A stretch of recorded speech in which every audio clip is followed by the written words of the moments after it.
계속해서 저희들이 어떤 교회를 만들 수 있을 것인가.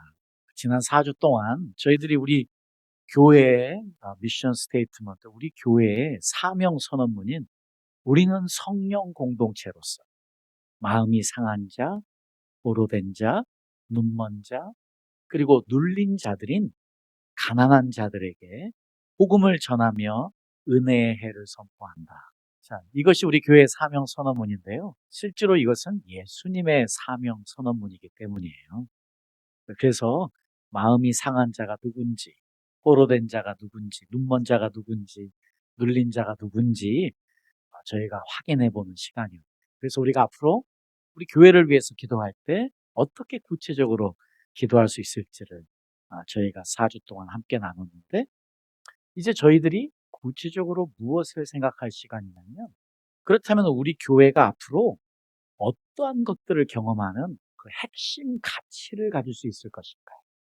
그래서 여기 계속 세워놓는 이것이 사실은 아무 의미 있는 것이 아니고요.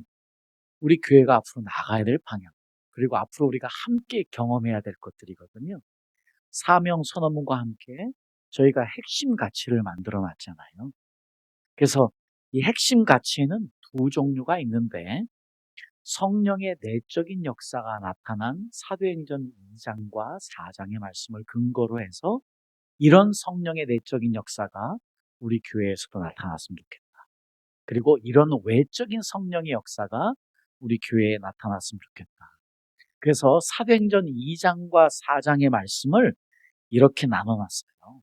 성령의 내적인 역사. 첫 번째, 하나님을 경외하는 공동체.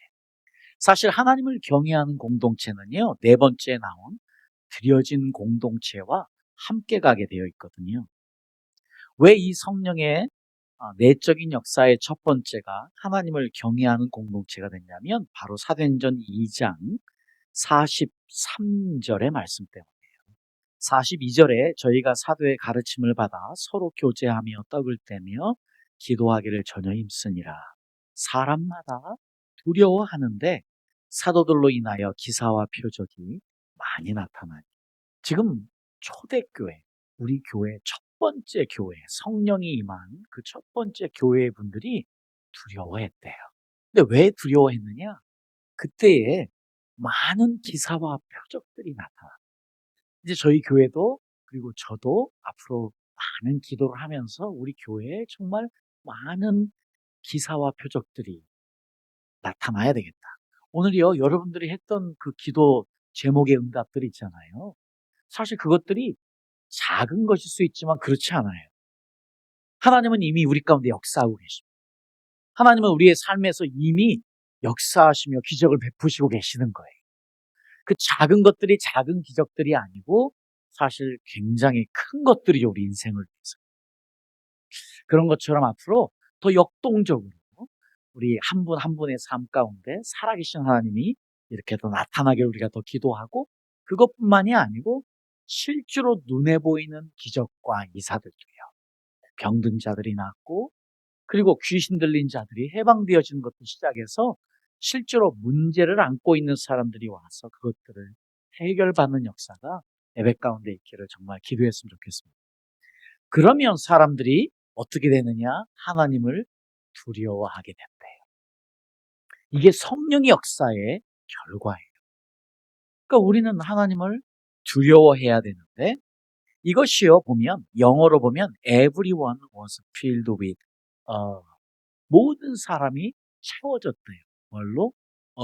라고 표현되어 있어요. 이게 영어식 표현의 어인데, 이게 두려움, 경외심이에요. 사실 이 경외함이라는 단어는요, 구약의 핵심 중의 핵심이에요. 구약에서 하나님의 사람들이 하나님께 자신의 마음을 나타낼 수 있는 최고의 표현, 경외예요. 하나님을 경외함. The fear of God. 자, 구약의 가장 훌륭한 표현이 그것이라면, 이것이 신약에 와서는요, 예수 그리스도를 통한 믿음, 이렇게 나타나지게 돼요. 실제로요. 그래서 여호와를 경외하는 것, 이것이 예수님을 통해서 이제 다시 얻어지는 것이 됐는데, 그렇지만 우리는 오늘 이 시간은요, 구약으로 돌아가 볼게요. 구약에서 이야기하는 하나님을 경외하는 것, 하나님을 두려워하는 것, 이것이 어떤 의미가 있는지. 그래서 성령이 임했을 때 실제로 초대교회 성도들의 삶에서 어떤 역사가 있었는지를 한번 확인해 보도록 할게요. 자, 우리가 두려워한다, 경외한다 하는 이야기를 들으면 우리가 다 어떤 걸 생각하냐면 무서워하는 것을 생각할 수 있어요. 그 심리적인 것을 생각할 수 있지요. 왜냐하면 두려움이나 떨림 없이는 경외함이 있을 수 없으니까요. 그러니까 심리적인 상태를 우선적으로 생각할 수 있는데 실제로 구약에서 이 하나님을 경외한다, 두려워한다는 표현이 160번 이상이 나오는데 오늘은 그 말씀들을 다 찾아볼 수 없어요. 단지 오늘은 5명의 예를 들고 레위기서 말씀만을 가지고 하나님을 경외하는 것은 이렇게 표현되는 거야 하고 설명을 좀 드려보려고 그래요. 그런데 160가지의 그 모든 구약에서 나오는 하나님을 경외한다는 이야기를 정리해보면요, 무엇이냐면 그것은 두려워하는 것 또는 심리적인 상태가 아니에요. 어떤 거냐면 하나님을 경외하는 자는 어떻게 행동하고 어떻게 살 것인가에 대한 것이. 그러니까 하나님을 두려워하고 경외하면 그것이 어떻게 나타나느냐, 어떻게 살고 어떤 행동을 하느냐로 나타나는 것과 똑같은 것이지. 자, 그래서 오늘 저희는 먼저 첫 번째 사람을 만나게 되는데 그 첫 번째 사람이 바로 아브라함인데요. 이 아브라함에게 하나님을 경외하는 것은 하나님의 주권을 인정하는 것이었대요.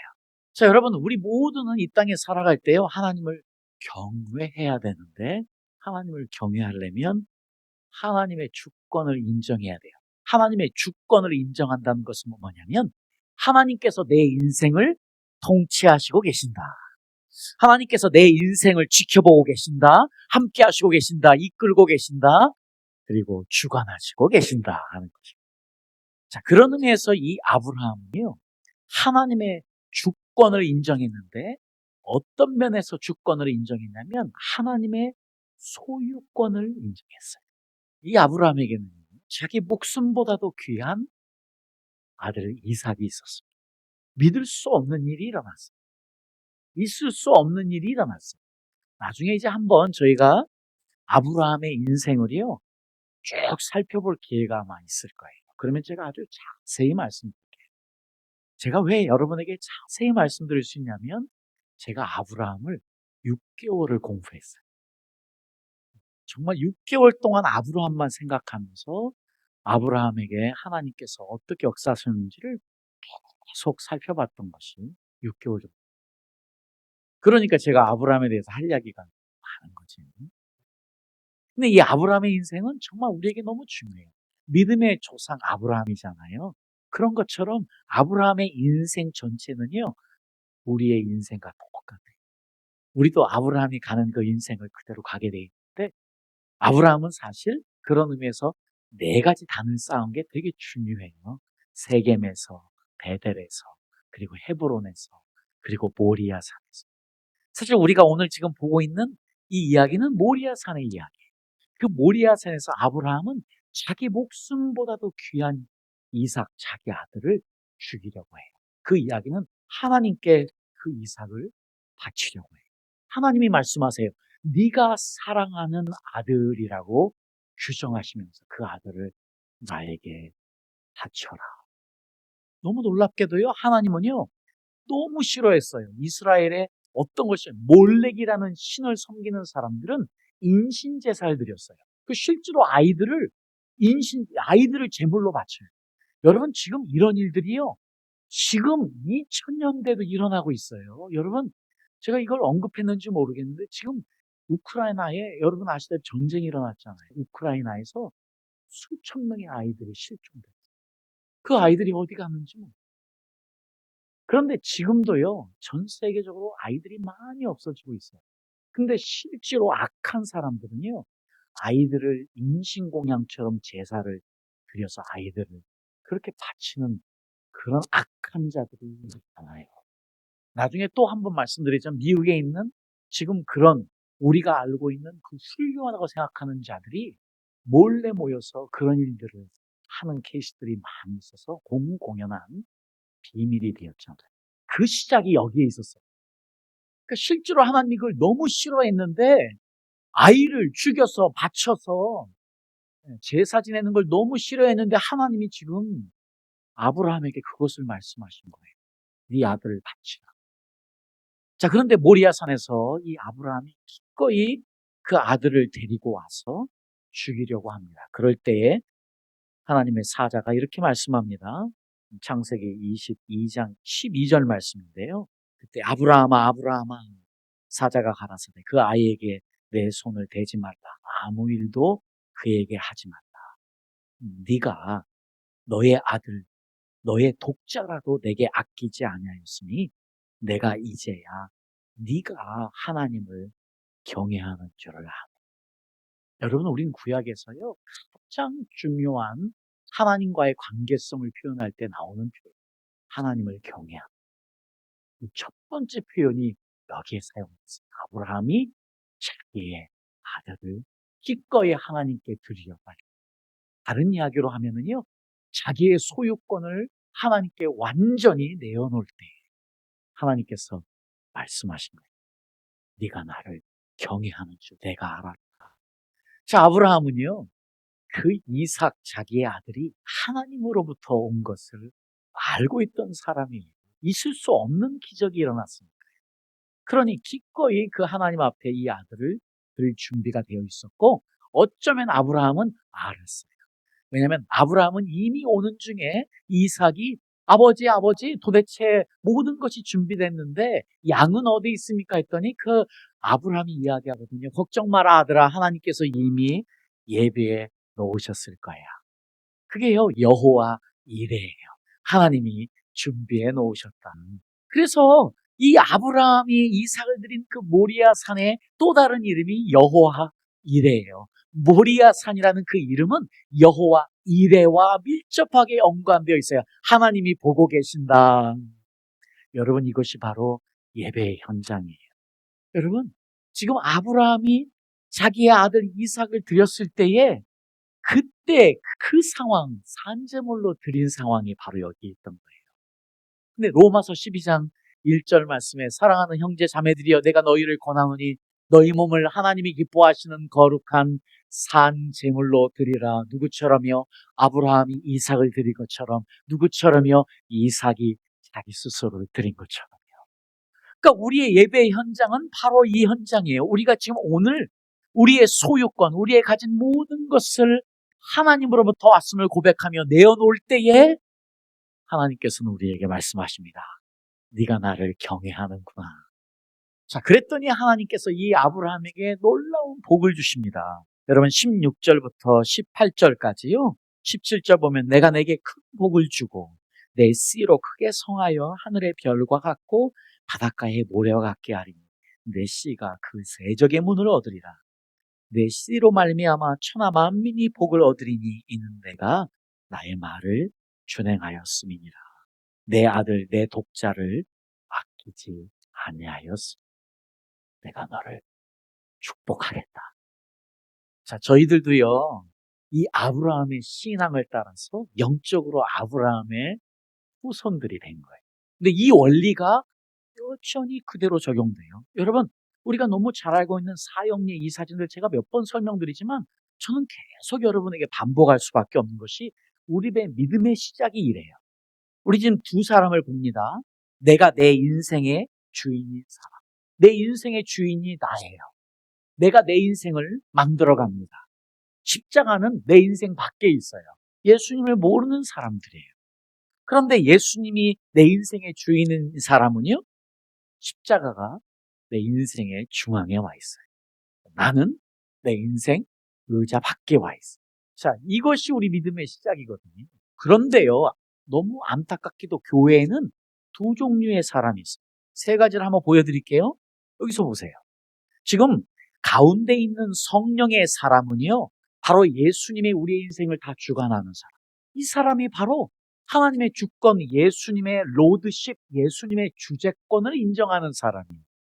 우리가 예수님이 나 인생의 주인입니다 하는 것은요, 바로 하나님이 나를 통치하시는 분입니다 하고 그분의 주권을 인정하는 사람과 똑같아요. 그게 바로 중앙에 있는 사람이에요.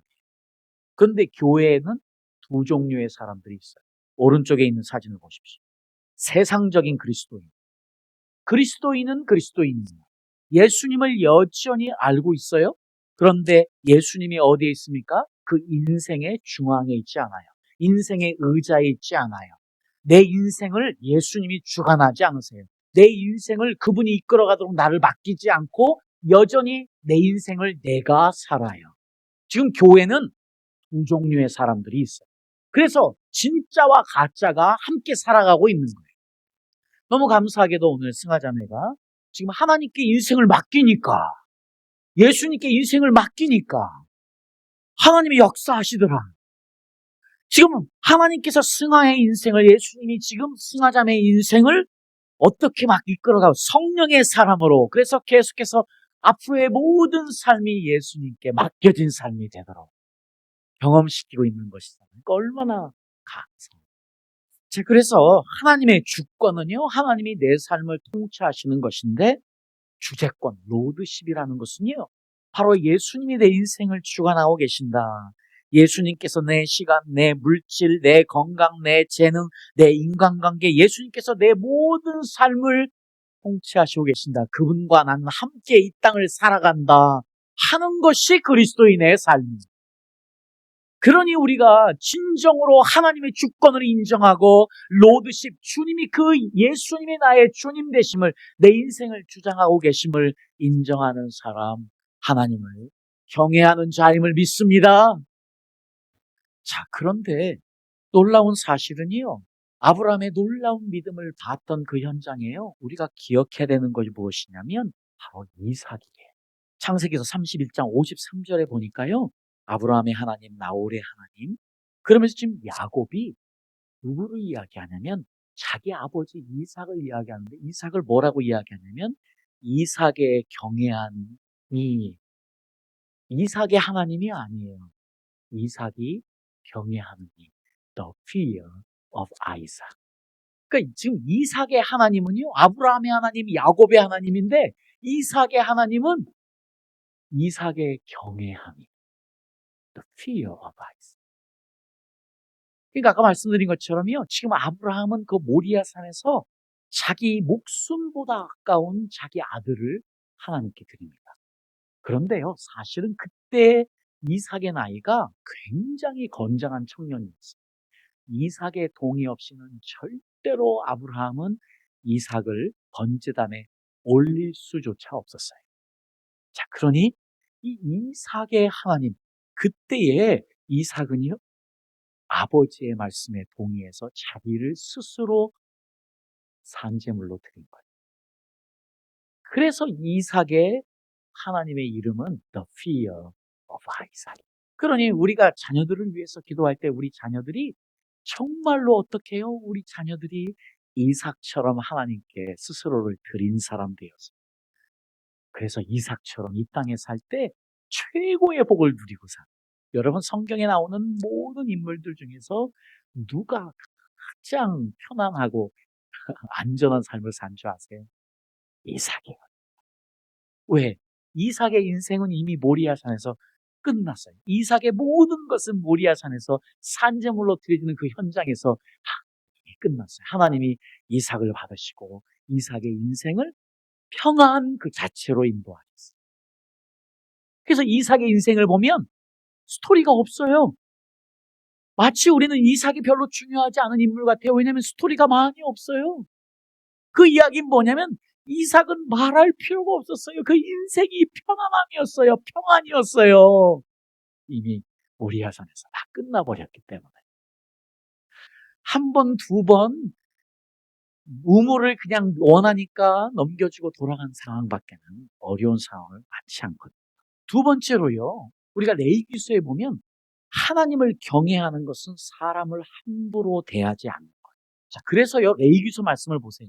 레위기서에 5가지의 말씀이 나와요. 19장과 25절에 나오는데 제가 잠깐 읽어드리면, 너는 맹인 앞에 장애물을 두지 마라. 너는 노인의 얼굴을 공경하라. 너희는 이웃을 속이지 말고 계속해서 경외하라, 경외하라, 경외하라. 그러면서 가난한 형제에게 이자를 받지 말고 하나님을 경외하라. 종으로 팔린 형제를 엄하게 부르지 말고 하나님을 경외하라.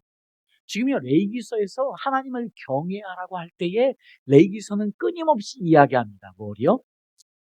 사람을 함부로 대하지 마. 그러니까 사람을 함부로 대하는 사람은요, 하나님을 경외하는 사람이 아니에요. 근데 우리가 예수님을 믿으면서도 우리가 때로는요, 주위에 있는 사람들 너무 쉽게 생각해서 함부로 대할 때가 있는데, 그거는 우리가 굉장히 조심해야 되는 것 같아요. 오늘 지금 레위기서가 말씀드리는 것처럼 사람은 절대로 함부로 할 대상이 아니라는 것입니다. 하나님을 경외하면 사람을 존중해야 된다는 이야기를 지금 하고 있습니다. 자, 그리고 세 번째로는요, 우리가 누구를 만날 수 있는, 욥을 만날 수 있는데요. 하나님을 경외하는 것은 무조건적인 신앙을 갖는 것이죠. 하나님을 경외하는 건 무조건적인 신앙을 갖는 거예요. 자, 우리가 욥이라는 분에 대해서 우리가 잘 모르지만, 우리가 이제 욥기서 1장에 보면은요, 제가 좀 설명을 드릴게요. 사탄이 하나님을 찾아옵니다. 그랬더니 하나님이 욥에 대해서 그러면서 욥기서 1장 1절이요. 욥은 하나님을 경외하는 사람이라고 표현해요. 자, 그러면서 하나님이 욥을 자랑하니까 사탄이 이야기합니다. 지금 욥이 가진 게 많으니까 그렇지요. 그러니까 하나님이 사탄에게 허락을 합니다. 욥의 몸을 치지 말고, 몸만은 치지 말고, 그러면 한번 다 없애봐. 자, 그랬더니 사탄이 와서요, 욥이 가졌던 모든 재산을 다 없애버립니다. 그리고 모든 자녀들을 다 죽여버립니다. 자, 그랬더니 욥이요, 뭐라고 고백하는 줄 아세요? 내가 이 땅에 빈손으로 왔다가 빈손으로 가는 것이 맞는 것인데 여전히 하나님의 손을 이야기하고 있습니다. 그러면서 하나님에 대한 자신의 신앙을 변치 않고 있습니다. 그러니까 하나님께서요, 그와 같이 순전하고 정직하여 하나님을 경외하며 악에서 떠난 자가 세상에 옵니다. 자, 그런 가운데도 욥이 자신의 신앙을 버리지 않으니까. 그러니까 이제 사탄이 하나님의 또 허락을 받고 욥의 몸을 치게 됩니다. 그래서 욥은 몸이 너무 간지러워서 기왓장으로 자기의 피부를 긁어야지만 되는 그런 험한 상황을 겪게 되죠. 자, 그런 상황을 보면서 부인이 네가 믿는 하나님을 저주하고 죽어라 하고 이야기합니다. 그리고 주위의 모든 친구들이 와가지고요, 야, 너희 자녀들이 그렇게 된 건, 네가 지금 그 모든 것을 잃은 것은 네가 잘못한 일이야. 네가 지금 하나님 앞에 무언가를 잘못했기 때문이야 하면서요, 욥기서가 40장이 전부 다 지금 친구들이 와서 지금 욥을 힘들게 하는 상황. 자, 그런 가운데서 욥이 하나님에 대한 신앙을 잃지 않는, 이 욥은요, 이스라엘 사람이 아니에요.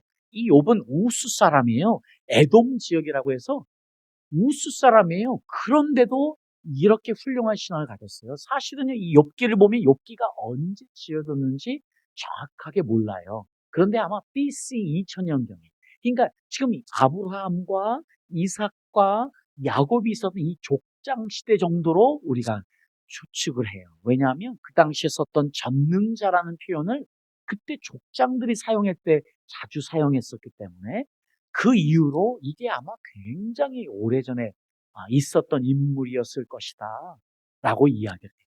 우리는 여전히 이 사람이 언제적 사람인지 알 수 없지만 이분이 가진 이 신앙은 너무 놀라운 것이었어요. 그러니까 결국 욥을 보면은요, 욥은 정말로 어떠한 상황과 환경 가운데서도 하나님을 향한 그 믿음을 변하지 않는다. 하나님은요, 이 욥을 하나님을 경외하는 자라고 이야기합니다. 자, 그랬더니 욥기서 41장 11절에요. 하나님께서 이제는요, 자신을 욕하고 네가 뭐 잘못했으니 회개해야 돼 했던 모든 친구들이 다시 찾아와서 욥을 위로하고 금 한 조각씩 주게 만듭니다. 그러면서 욥에게 뺏어갔던 모든 것들이요, 처음 것보다 갑절로 모든 것을 다 축복하십니다. 자, 13절에 보니까 아들 7과 딸 3을 낳게 합니다. 이것은 정확하게 욥이 원래 가졌던 10자녀였어요. 근데 왜 아들 7과 딸 3에서 갑절로 주지 않고 10명을 그대로 주셨을까요? 이미 죽어있는 죽어서 천국에 있는 그 인원까지 세서 20명이 된 거예요. 결국은 하나님을 경외했던 이 욥이 갑절의 축복을 누리는 거예요. 하나님을 경외했던 아브라함은 온 열방의 아버지로 열방을 축복하는 자가 되는 것처럼요, 하나님을 경외했던 욥은 갑절의 축복을 누리네요. 이삭은 말할 거 없이 평안한 삶을 살았고요. 자, 그리고 우리가 또한 하나님을 경외하는 또 두 여인을 만나게 되는데, 이 두 여인은 불의에 맞선 사람. 하나님을 경외하는 것은요, 불의에 맞서는 일인데, 이 두 여인은 누구였냐면 출애굽기 1장 15절 19절에 보니까요, 이 이스라엘이 지금 애굽 땅에 있을 때 애굽의 파라오가요, 그 이스라엘 사람들이 이 늘어나는 것이 너무 두려운 거예요. 하나님께서 이스라엘 사람들의 해를 축복하셔서 막 수많은 아이들이 나면서 인구가 늘어나니까 이 파라오가, 이 애굽의 왕이 두려운 거예요. 이들이 이렇게 커져서 자기 나라를 삼킬까 봐 두려운 거예요. 그래서 산파에게 명령을 합니다. 앞으로 히브리 자녀들이 아들을 낳으면 다 죽이라고 명령을 해요. 자, 그런데 출애굽기 1장 17절에 보니까 이 산파들이 하나님을 두려워하여 애굽 왕의 명을 어기고 남자를 살리고, 이 산파의 이름이요, 시브라와 우라예요. 시브라와 우라라는 이 두 여인이 하나님을 두려워해서 히브리 남자 아이들을 절대 죽이지 않고 살려주는 역사가 있었거든요. 자, 그랬더니 20절에요, 하나님이 그 산파들에게 은혜를 베푸십니다. 그리고 21절에 산파는 하나님을 경외하였으므로 하나님이 그들의 집을 왕성케 하신지라. 하나님을 경외했던 이 두 여인이 하나님의 놀라운 은혜를 누리고 그 집안이 왕성케 되었대요.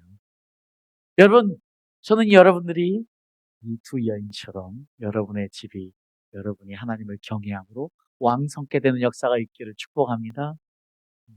자, 우리가 마지막으로 한 명의 또 놀라운 분을 경험하는데, 바로요, 하나님을 경외하는 것은 착취와 뇌물과 거리가 멀게 사는 것을 실천하신 느헤미야. 이 느헤미야는요, 이 바사 왕의 술관원이었어요. 이 바사 왕은 누구냐면 오늘날의 페르시아, 이란, 이 페르시아가 있기 전에 바벨론이 있었고, 이 바벨론은 바사에 넘어가게 되지요. 그래서 이제 그때 이스라엘 백성들은 여전히 이 바벨론에 이거되어서 그때까지 있었어요. 근데 그때 느헤미야라는 이분이 바로 이 바사 왕의 술관원이 됩니다. 여러분, 왕에게 있어서 술관원은요, 우리나라도 기미상궁이라고 했죠? 우리나라도 기미상궁이 있어서 항상 왕이 음식을 먹기 전에 독이 있는지를 먼저 확인하는 기미상궁이 있었어요. 왕에 있어서 이 기미상궁은 가장 신뢰할 만한 사람이 맞습니다. 그런 것처럼요, 이 지금 술관원이라는 것은요, 왕이 매일매일 마시는 포도주를 확인하는, 왕이 가장 믿을 만한 사람이 하는 것이거든요. 바로 느헤미야는 그런 역할을 감당했던 사람이에요. 그런데 이제 왕께 자기 예루살렘의 모든 것이 다 파괴되어진 것을 보고 너무 안타까워하면서 바사 왕의 허락을 받고 바사 왕의 축복을 받고 이 예루살렘에 총독으로 오게 됩니다. 그래서 실제로 느헤미야가요, 그 무너진 예루살렘의 성벽을 쌓는 역할을 하게 돼요. 자, 그때 지금 느헤미야가 총독으로 와 있을 때요, 어떻게 했느냐? 이전 총독들은, 느헤미야 5장 15절입니다. 이전 총독들은 백성에게 토색하여 양식과 포도주와 또 은 40세겔을 취하였고, 그 종자들도 백성을 압제하였으나 나는 하나님을 경외함으로 이같이 행치 아니하고. 여러분, 하나님을 경외하면 토색하지 않아요. 여러분, 하나님을 경외하면 남의 것을 도적질하지 않습니다. 하나님을 경외하면 절대로 뇌물 받지 않습니다. 지금 느헤미야가 그런 거. 아주 오래전에요, 곽선희 목사님이라고 아주 훌륭하신 분이 계셨었는데, 그분이 이런 이야기를 한번 한 적이 있어요. 자신의 교회에 수많은 훌륭한 사업가들이 계신데, 그런데 이분들이 사업 잘 돼가지고 돈이 많이 벌렸을 때요, 한 사람도 안 온대요. 한 사람도 돈이 많이 벌고 사업이 잘 될 때 와가지고 하나님께 자신의 죄를 회개하면서, 왜냐면 우리 옛날에 사업을 할 때요, 참 많은 뇌물도 주고 안타까운 일들이 굉장히 많았어요. 한국에. 지금은 옛날하고 상황이 많이 틀리지만 옛날에는요, 정말로 안타까운 일들이 많았는데, 이분 표현대로 하면요, 사업이 잘 되는 많은 비즈니스 크리스찬들이 교회에 있는데, 사업이 잘 될 때는 한 명도 교회 와서 자신의 잘못을 회개하고 안타까워하며 울며 기도하는 사람이 한 명도 없더래요. 근데 언제 이런 일이 있느냐? 사업 쫄딱 망했을 때. 사업 쫄딱 망하면 나와가지고, 하나님 내가 잘못했습니다. 내가 그동안, 그때야 비로소 회개한다. 자, 그런 의미에서 어쨌든 우리 그리스도인으로서 이 땅을 살아갈 때 우리는 정말 예수님의 주권을 인정하는 사람이라면, 하나님의 주권을 인정하는 사람이라면, 그분이 우리를 통치하시고 우리를 이끄신다는 것을 믿는 사람이라면 우리는 하나님을 경외하는 사람이 될 수 있고요. 욥처럼 어떤 조건 가운데서도 하나님을 따르는, 하나님을 경외하는 사람이 될 수 있고요. 여러분, 이제 우리는요, 이 십브라와 부라처럼요, 지금 십브라와 부라는 왕의 명령을 거역한 분들이에요. 왕이 명령했는데 그것을 거역하고 하나님의 남자아이들을 살리는 사람들이 되잖아요. 그런 것처럼 앞으로 이제 우리는 이 마지막 때를 살아갈 때 기독교인으로서 아마 박해를 받는 시대를 살지 않을까 생각합니다. 그런 날이 와야 주님이 또 오게 되어 있고, 물론 어떤 분들이 믿는 것처럼 그런 날이 오지 않고 하나님이 오신다면 너무 좋겠습니다만은, 그러나 마지막 때에 성경이 이야기하는 대로 이루어진다면 교회는 박해를 받게 되어 있습니다. 그렇다면요, 우리는 십브라와 부라처럼요, 왕의 명령이 있다 할지라도 하나님을 우선으로 두고 하나님의 명령을 따르는 사람이 돼야 되는데, 누가 이걸 할 수 있어요? 하나님을 경외하는 자. 자, 오늘 느헤미야처럼요, 우리의 상황에서도 우리는 거짓에, 그리고 눈앞에 보이는 그 잠깐의 이득에 눈을 감을 수도 있지만, 하나님을 경외하는 자, 절대로 착취와 뇌물과 거짓에 거리를 멀게 하고 사는 사람이 될 줄 믿습니다. 여러분, 그렇습니다. 오늘 간단하게 성경에서 이야기하는 하나님을 경외하는 사람이 어떤 사람들이었는지 우리가 봤기 때문에 이제 우리가 분명히 알지. 하나님을 경외하는 사람은요, 하나님이 그냥 놔두시질 않네요. 하나님을 경외하는 사람들은요, 하나님이 그냥 놔두시지 않고 그들을 책임지시고 놀랍게 축복한다는 사실. 그러니 우리가 하나님을 경외할 수밖에요. 이 축복을 누리고 살아야지요. 하나님을 경외하는 자, 진정한 축복을 누리고 사는 저와 여러분 될 수 있기를 예수님의 이름으로 축복합니다. 아멘.